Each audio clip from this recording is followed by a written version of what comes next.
سب کیا کریں؟ سوچ بڑی کرنا، صلاحیت کو بڑھانا کیسے ممکن ہے؟ کچھ ٹپس بھی تو عطا فرمائیں، ہم کیسے وہاں تک پہنچیں، ہم اس کو کیسے حاصل کریں، تو کیا ٹپس عطا فرمائیں؟ دیکھیں، پریکٹیکلی بھی اگر میں عرض کروں تو وہی چیزیں سامنے آتی ہیں، اور اگر اپنی اسٹڈی کے اعتبار سے کہوں تو بھی وہی چیزیں سامنے آتی ہیں۔ سوچ کو بڑا کرنے کے لیے 3 چیزیں تو وہ ہیں کہ جو یوں کہہ لیں کہ آدمی کے اختیار میں ہیں اور جس کے ذریعے انسان کی سوچ بڑی ہوتی ہے۔ اس میں سب سے پہلے تو خود سوچنا ہی شامل ہے۔ ٹھیک ہے، سب سے پہلے انسان سوچتا ہے تو اس کی سوچ بڑی ہوتی ہے۔ صحیح، وہ یہ سوچتا ہے کہ میری سوچ بڑی ہو تو اسے پتہ چلتا ہے کہ اپنی سوچ کو کیسے بڑی کرے۔ صحیح، تو خود سوچنا انسان کو اپنے یعنی کہ 24 آورز کے اندر، ایک دن کے اندر کچھ نہ کچھ وقت سوچنے کا رکھنا چاہیے۔ صحیح، اس کے 2 پہلو ہیں۔ ایک تو یہ پہلو ہے جسے دینی اعتبار سے آپ مراقبہ کہتے ہیں، فکر آخرت کہتے ہیں، کہ انسان اپنے اعمال کے اعتبار سے سوچے۔ بزرگان دین نے اس کے اوپر بڑا کلام فرمایا، قرآن مجید کے اندر بھی ہے وَلْتَنظُرْ نَفْسٌ مَا قَدَّمَتْ لِغَدٍ، کہ ہر جان یہ سوچے، یہ دیکھے کہ اس نے کل کے لیے کیا بھیجا ہے۔ تو ایک تو سوچ کا کچھ نہ کچھ یوں کہہ لیں 5 منٹ 10 منٹ یہ ہونا چاہیے کہ آدمی یہ دیکھ لے کہ میں نے جو دن میں کام کیے کیا میرے فرائض و واجبات پورے ہو گئے، کیا میں کسی گناہ کا مرتکب تو نہیں ہوا۔ صحیح، دوسرے نمبر پہ یہ ہے کہ کچھ وقت اپنے آپ کو واقعتاً تنہا چھوڑ دے کہ جس میں وہ کچھ بھی نہ کرے۔ ہمارا اس وقت کا ایک بہت بڑا پرابلم یہ ہو گیا ہے معاشرے کا، دنیا بھر کا، کہ ہمارے پاس اپنے لیے بھی وقت نہیں ہے۔ اللہ اکبر، بے شک، ہم یا تو کوئی کام کر رہے ہوتے ہیں، کام نہیں کر رہے ہوتے، آرام کر رہے ہوتے ہیں۔ اچھا، آرام اور کام دونوں نہ کر رہے ہو تو پھر موبائل لے کے بیٹھے ہوتے ہیں۔ بعض اوقات میں دیکھ رہا ہوتا ہوں کہ کسی جگہ پہ 5 بندے بیٹھے ہوں اور وہ صرف 1.5 منٹ کے لیے خاموش ہو جائیں۔ صحیح، آپ دیکھیں وہ کیا کریں گے؟ فوراً جو ہے وہ ہاتھ جائے، 1.5 منٹ کے اندر موبائل باہر اور ان کے ہاتھ میں ہوگا۔ اچھا، وجہ یہ ہے کہ اور کچھ کرنا ہی نہیں ہے۔ کرنا ہی نہیں ہے۔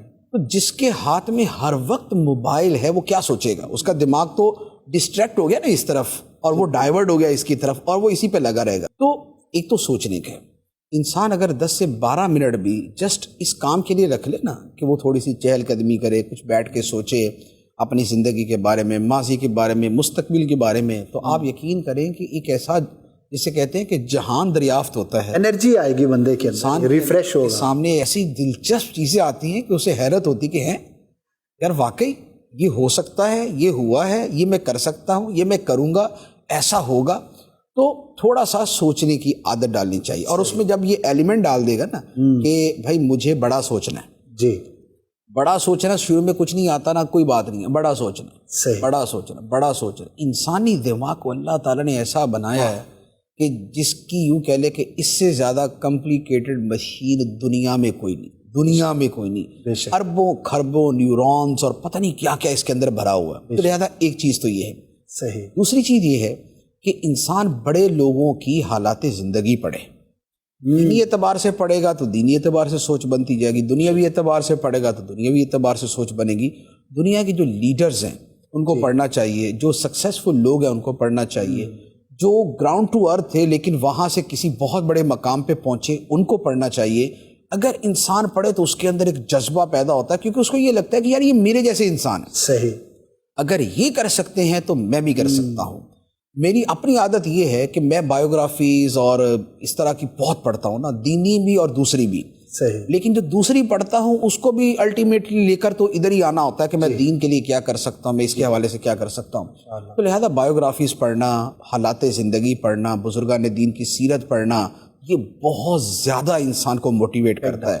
اور اسی کے اندر آپ اگر سیرت کو اس انداز میں پڑھ لیں نا، سیرت نبی پاک صلی اللہ تعالیٰ علیہ وسلم کی سیرت کو اس نظر سے پڑھیں کہ بلند سوچ، با ہمت، بلند حوصلہ، عالی حوصلگی سیرت میں کیسے کیسے نظر آتی ہے۔ آپ ایک مرتبہ اس انداز میں سیرت پڑھ لیں، آپ کو لگے گا یہ تو قدم قدم پہ یہی نظر آ رہا ہے، سبحان اللہ، بڑی سوچ نظر آ رہی ہے۔ اچھا، اس کے بعد صدیق اکبر رضی اللہ تعالیٰ عنہ کی سیرت آپ اسی نظر سے پڑھ لیں، آپ عمر فاروق رضی اللہ تعالیٰ عنہ کی سیرت اسی نظر سے پڑھ لیں، آپ حضرت عمر بن عبدالعزیز کی سیرت اسی نظر سے پڑھ لیں، آپ صلاح الدین ایوبی کی سیرت اسی نظر سے پڑھ لیں، آپ کو پتہ چلے گا کہ کیسے ان کی سوچ تھی، کیسے ان کی پلاننگ تھی، کہاں پہنچا دی۔ ماشاءاللہ، یہ دوسری چیز ہے کہ بڑے لوگوں کو پڑھیں۔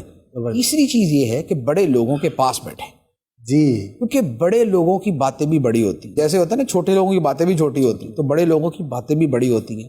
آپ کسی آدمی کے پاس بعض اوقات 5 منٹ یا 10 منٹ بیٹھتے ہیں، ان کی 2 باتیں ایسی ہوتی ہیں کہ جو شاید آپ کی پوری زندگی ایک طرف اور 2 باتیں ایک طرف، ایسا ہی یا آپ کی ساری زندگی کی اسٹڈی ایک طرف اور کسی کی 2 باتیں ایک طرف، وہ آپ کو ایسا موٹیویٹ کرے گی، وہ آپ کو ایسا بوسٹ کرے گی، آپ کے دماغ کو اس لیول پہ لے جائے گی کہ آپ حیران ہو جائیں گے، اوہو۔ تو بڑے لوگوں کے پاس بیٹھ